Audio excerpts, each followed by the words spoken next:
HSC 2026 batch, কি অবস্থা সবার? তোমাদের আজকের ক্লাস অর্থনীতি প্রথম পত্র প্রথম অধ্যায় ওয়ান শট এমসিকিউ আমরা শুরু করছি। অর্থনৈতিক সমস্যা সমাধানের শেষ কর্মপর্যায় কোনটি? শেষ কর্মপর্যায় হচ্ছে কোনটা? ভোগ। অর্থনৈতিক সমস্যা সমাধানের কর্মপর্যায় মূলত চারটি: উৎপাদন, বিনিময়, বন্টন ও ভোগ। মানুষ অভাব পূরণের জন্য প্রথমে উৎপাদন করে, তারপর তা বিনিময় ও বন্টন করে, শেষ পর্যায়ে ভোগ করে, অর্থাৎ ভোগের মাধ্যমে মানুষের অভাবের চূড়ান্ত অবসান ঘটে। তাই এটি কি? শেষ পর্যায়। উসমান একজন দরিদ্র কৃষক।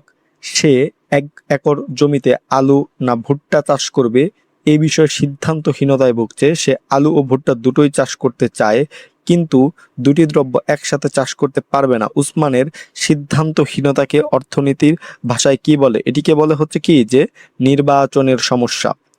মানুষের অভাব অসীম, কিন্তু সম্পদ সীমিত। সীমিত সম্পদ দিয়ে একাধিক অভাব একসাথে পূরণ করা সম্ভব নয় বলে সবচেয়ে জরুরি অভাবটি বেছে নিতে হয়। উসমান দুটি ফসলই ফলাতে চায়, কিন্তু সম্পদের সীমাবদ্ধতার কারণে তাকে বেছে নিতে হচ্ছে। এই বেছে নেওয়ার প্রক্রিয়াকে অর্থনীতির ভাষায় বলে কি? নির্বাচনের সমস্যা। অর্থনৈতিক সমস্যা সমাধানের কর্মপর্যায় কয়টি? কর্মপর্যায় কয়টা? 4টা: উৎপাদন, বিনিময়, বন্টন ও ভোগ। মানব জীবনে প্রয়োজনের তুলনায় সম্পদের স্বল্পতাকে কি বলে? প্রয়োজনের তুলনায় সম্পদের স্বল্পতাকে বলা হচ্ছে কি? সম্পদের দুষ্প্রাপ্যতা। কি বলে? সম্পদের দুষ্প্রাপ্যতা। মানুষের অভাবের তুলনায় সম্পদের অপ্রতুলতা বা যোগান কম হওয়াকে দুষ্প্রাপ্যতা বলে। সম্পদ যদি পর্যাপ্ত হতো তবে অর্থনৈতিক কোনো সমস্যাই কি সৃষ্টি হতো না। অভাবের তুলনায় সম্পদের সীমাবদ্ধতাকে কি বলে? সীমাবদ্ধতাকে কোনটা বলে? দুষ্প্রাপ্যতা বলা হয়। অর্থনীতির যমজ সমস্যাদ্বয় কোনটি? যমজ সমস্যাদ্বয় হচ্ছে কি? যে দুষ্প্রাপ্যতা ও নির্বাচন সমস্যা। অর্থনীতির মূল ও প্রাথমিক ভিত্তিপ্রস্তর দুটি বিষয়, দুষ্প্রাপ্যতা এবং নির্বাচন, এই দুটিকে একসঙ্গে যমজ সমস্যা বলা হয়। পি.এ. স্যামুয়েলসনের মতে মৌলিক অর্থনৈতিক সমস্যা সংখ্যা কতটি? 3টি। কতটি? 3টি। 1 হচ্ছে কি উৎপাদন করা হবে, 2 হচ্ছে কিভাবে উৎপাদন করা হবে, এবং 3 হচ্ছে কি কার জন্য উৎপাদন করা হবে। প্রত্যেক সমাজের মৌলিক অর্থনৈতিক সমস্যা 3টি। মতামতটি কার? মতামতটি হচ্ছে কার? পি.এ. স্যামুয়েলসনের। আধুনিক অর্থনীতির অন্যতম প্রধান তাত্ত্বিক পল অ্যান্থনি স্যামুয়েলসন তার গ্রন্থে স্পষ্ট করে বলেছেন যে সম্পদ সীমিত হয় বিশ্বের সব সমাজকেই কি 3টি মৌলিক প্রশ্নের মুখোমুখি হতে হয়।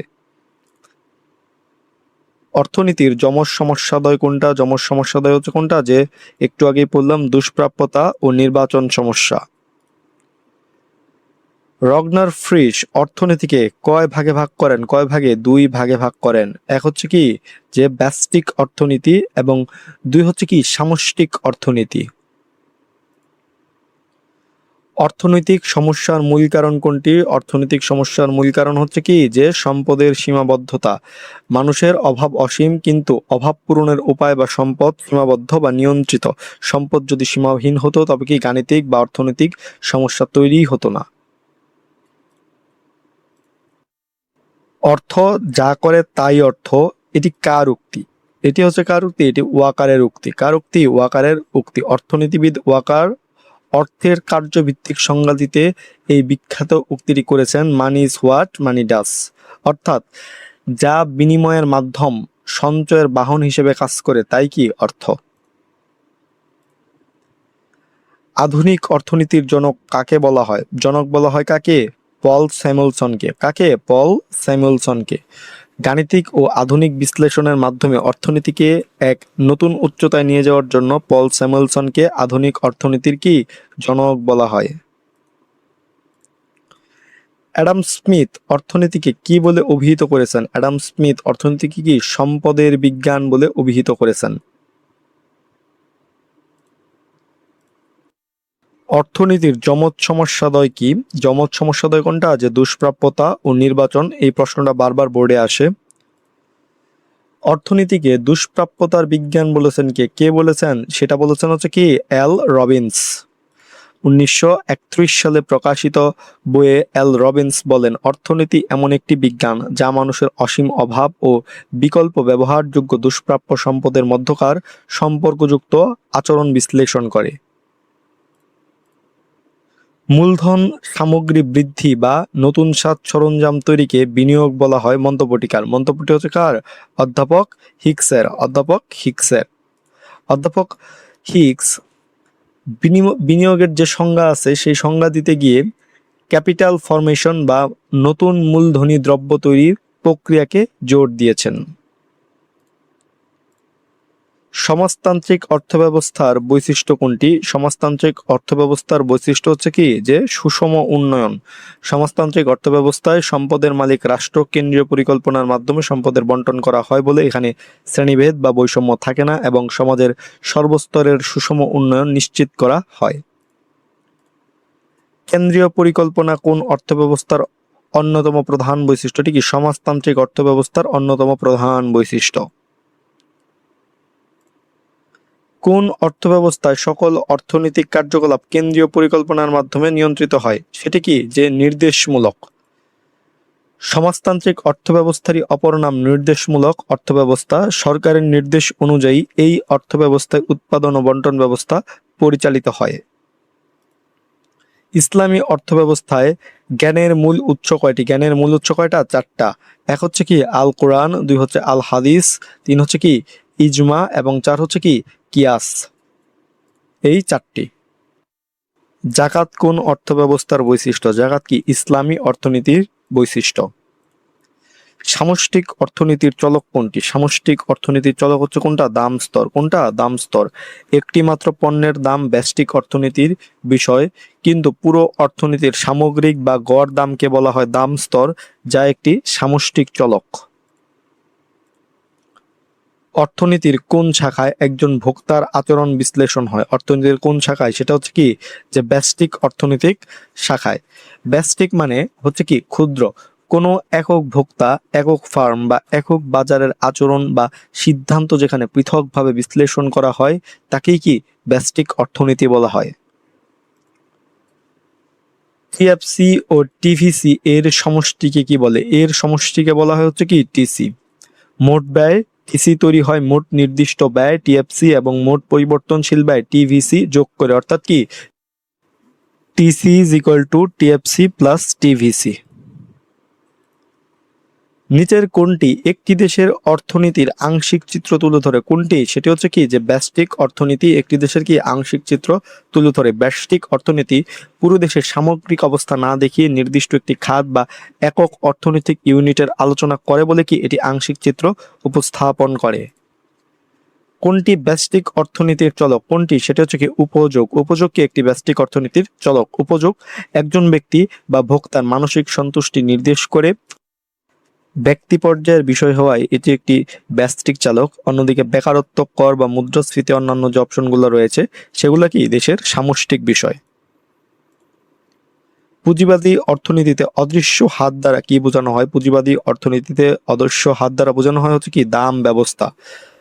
ধনতান্ত্রিক বা পুঁজিবাদী বাজারে কোনো সরকারি হস্তক্ষেপ ছাড়া চাহিদা ও যোগানের স্বাভাবিক মিথস্ক্রিয়তায় স্বয়ংক্রিয়ভাবে যে দাম নির্ধারিত হয়, অ্যাডাম স্মিথ তাকেই কি অদৃশ্য হাত বলেছেন। ব্যক্তিগত উদ্যোগে সর্বাধিক স্বাধীনতা কোন অর্থব্যবস্থায় রয়েছে? পুঁজিবাদী অর্থব্যবস্থায় রয়েছে। পুঁজিবাদী অর্থব্যবস্থায় ব্যক্তিগত সম্পত্তি ভোগ, সম্পত্তি বা সম্পদ অর্জন এবং যে কোনো ব্যবসায় অবাধ বিনিয়োগের পূর্ণ স্বাধীনতা থাকে। অবাধ প্রতিযোগিতা কোন অর্থব্যবস্থার বৈশিষ্ট্য? অবাধ প্রতিযোগিতা হচ্ছে কি ধনতান্ত্রিক অর্থব্যবস্থার বৈশিষ্ট্য। ধনতান্ত্রিক বা পুঁজিবাদী অর্থনীতিতে বাজার ব্যবস্থায় সরকারি বাধা না থাকায় ক্রেতা ও বিক্রেতার মধ্যে অবাধ বা মুক্ত প্রতিযোগিতা বিরাজ করে। ধনতান্ত্রিক অর্থব্যবস্থার বৈশিষ্ট্য কোনটি? ধনতান্ত্রিক অর্থব্যবস্থার বৈশিষ্ট্য হচ্ছে কি যে মুনাফা সর্বোচ্চকরণ। ব্যক্তিগত মালিকানা চালিত ধনতান্ত্রিক অর্থব্যবস্থায় সকল উৎপাদক ও ব্যবসায়ীর মূল লক্ষ্য থাকে সর্বোচ্চ ব্যক্তিগত মুনাফা অর্জিত করা। দাম প্রক্রিয়ায় অদৃশ্য হস্ত ধারণাটির প্রবর্তক কে? অদৃশ্য হস্ত ধারণাটির প্রবর্তক হচ্ছে কে? Adam Smith. কে? Adam Smith. মানুষের কর্মপ্রচেষ্টার মূল লক্ষ্য কোনটি? মানুষের কর্মপ্রচেষ্টার মূল লক্ষ্য হচ্ছে কি অভাব পূরণ। মানুষের জীবনের সকল অর্থনৈতিক কর্মকাণ্ডের মূল উৎসই হচ্ছে কি দৈনন্দিন অভাব মেটানো এবং উপযোগ লাভ করা। অভাবের তুলনায় সম্পদের স্বল্পতাকে কি বলে? সেটাকে বলে হচ্ছে কি দুষ্প্রাপ্যতা। কি বলে? দুষ্প্রাপ্যতা। অর্থনৈতিক সমস্যার প্রধান কারণ কোনটি? প্রধান কারণ হচ্ছে কি সীমিত সম্পদ। কি? সীমিত সম্পদ। কোনো দ্রব্যের অভাব অসীম হয়, সম্পদ সীমিত। কারণটা হচ্ছে কি যে নির্দিষ্ট সময়। অর্থনৈতিক দৃষ্টিকোণ থেকে একটি নির্দিষ্ট সময়ে একটি সমাজে সম্পদের পরিমাণ সীমিত থাকে, কিন্তু মানুষের অভাব প্রতিনিয়ত কি বৃদ্ধি পায়। যে রেখার বিভিন্ন বিন্দুতে নির্দিষ্ট সম্পদ ও চলতি প্রযুক্তি সাপেক্ষে দুটি বিকল্প দ্রব্যের সম্ভাব্য সংমিশ্রণ প্রকাশ করে তাকে কি বলে? তাকে বলে হচ্ছে কি উৎপাদন সম্ভাবনা রেখা। উৎপাদন সম্ভাবনা রেখা পিপিসি হলো এমন একটি রেখা যা প্রদত্ত সম্পদ ও প্রযুক্তির পূর্ণ ব্যবহারে দুটি দ্রব্যের সর্বোচ্চ উৎপাদনের বিভিন্ন সংমিশ্রণকেই প্রকাশ করে। তিন খাত বিশিষ্ট অর্থনীতিতে জাতীয় আয় পরিমাপের সূত্র কোনটি? জাতীয় আয় পরিমাপের সূত্র হচ্ছে কি y=c+i+g x+m। তিন খাত বিশিষ্ট অর্থনীতিতে খাত তিনটি হলো ভোগ সি, বিনিয়োগ আই এবং সরকারি ব্যয় কি জি। y=c+i+gi।